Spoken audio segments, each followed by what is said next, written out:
الرحیم قال النبی صلی اللہ علیہ وسلم لکل سہو سجدتان۔ دیکھو گزشتہ کل سجدہ تلاوت کے بارے میں مسئلہ بیان ہوا تھا، اس میں 3 باتیں آئی ہیں۔ ایک تو تکبیر تحریمہ کہنا،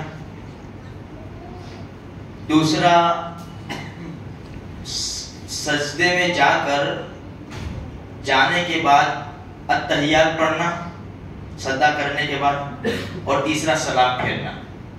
دیکھو کل صاحب بتایا یہ تینوں میں سے کوئی بھی چیز نہیں ہے۔ اگر ہم نے قرآن کریم کی تلاوت کی اور سجدے کی آیت آئی تو بس کھڑے رہو، اللہ اکبر کہہ کر سجدے میں جاؤ، 3 مرتبہ 5 مرتبہ سبحان ربی الاعلیٰ پڑھو اور پھر بیٹھ جاؤ یا کھڑے ہو جاؤ، سجدہ خلاص۔ نہ تکبیر تحریمہ کہنے کی ضرورت ہے، نہ سجدہ کرنے کے بعد التحیات پڑھنے کی ضرورت ہے، نہ 2 طرف یا ایک طرف سلام پھیرنے کی ضرورت ہے، بس صرف سجدہ کرنا ہے۔ اگر 2 3 5 10 14 ساتھ میں کرنے ہیں تو بس اسی طرح کرتے چلے جاؤ، سجدے نیت کر کے سجدہ ہو گئے۔ اب آج جو ہے وہ سجدہ سہو۔ دیکھو ہم نے اس سے پہلے بھی یہ مسئلہ سنا ہے، حدیث میں ہے کہ بھول کے لیے، ہر بھول کے لیے سجدہ سہو ہے سلام پھیرنے کے بعد، یہ حدیث کے الفاظ ہیں۔ اب سجدہ سہو کب لازم ہوتا ہے؟ دیکھو نماز میں فرض ہے، واجب ہے، سنت ہے۔ فرض چھوٹ جائے اور نماز پوری کر لے تو نماز پھر سے پڑھنی پڑے گی۔ واجب چھوٹ جائے یا آگے پیچھے ہو جائے تو سجدہ سہو کرنا پڑے گا۔ بھئی دوسری رکعت میں بیٹھنا تھا، نہیں بیٹھے، تیسری رکعت کے لیے کھڑے ہو گئے، یا دوسری رکعت میں بیٹھے، التحیات پڑھنے کے بعد ہمیں کھڑے ہو جانا تھا لیکن ہم پڑھ گئے درود ابراہیم اللہم صلی علی محمد وعلی آل محمد، اتنا یا اس سے زیادہ پڑھ گئے تو سجدہ سہو واجب ہے۔ کیوں؟ اس لیے کہ تیسری رکعت میں دیر ہو گئی، تو واجب چھوٹ جاوے یا آگے پیچھے ہو جاوے تو سجدہ سہو واجب ہوتا ہے۔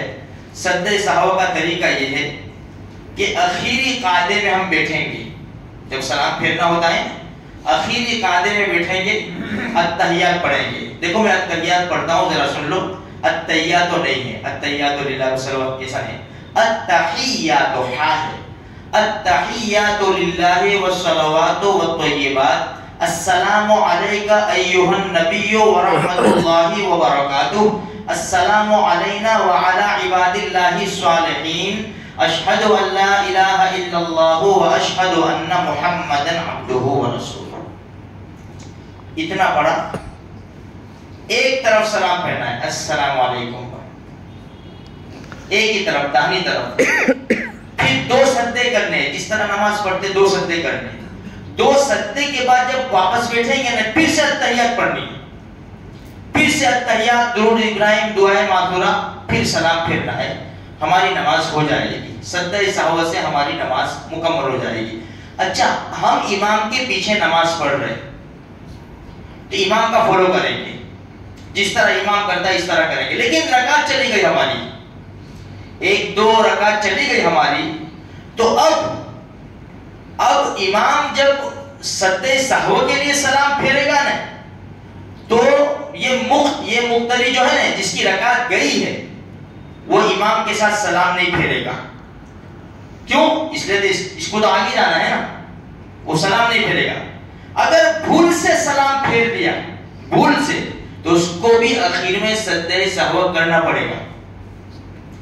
جس کی 1-2 رکعت چلی گئی تھی، امام سے بھول ہو گئی تھی اور امام نے سجدہ سہو کیا، تو جس کی 1-2 رکعت گئی ہے اس کو امام کے ساتھ سلام پھیرنا نہیں ہے۔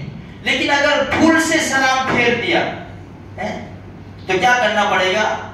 اخیر میں سجدہ سہو کرنا پڑے گا، اس سے ہماری نماز انشاءاللہ ہو جائے گی۔ تو یہ سجدہ سہو کے آسان مسائل ہیں میرے بھائیوں۔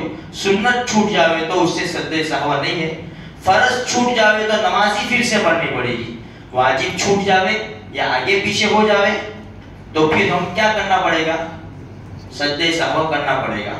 دیکھو ہمارے پاس فون ہے, اگر فون کو صحیح طور پر استعمال کریں گے نا, یہ فائدے والی چیز ہے. اگر صحیح استعمال کیا تو گوگل کے اوپر ہر چیز ہے. بھائی تم نماز کے فرائض لکھو, گجراتی میں, ہندی میں, انگلش میں سب آئے گا.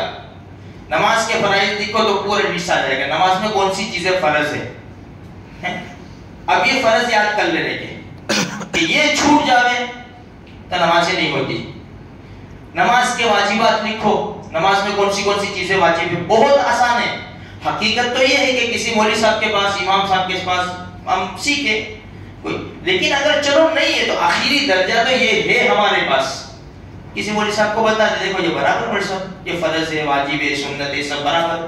تو دیکھو کریں گے میرے بھائیوں تو ہمارے لیے بہت آسان ہے. اللہ مجھے آپ کو سارے مسلمانوں کو نیک توفیق بخشے.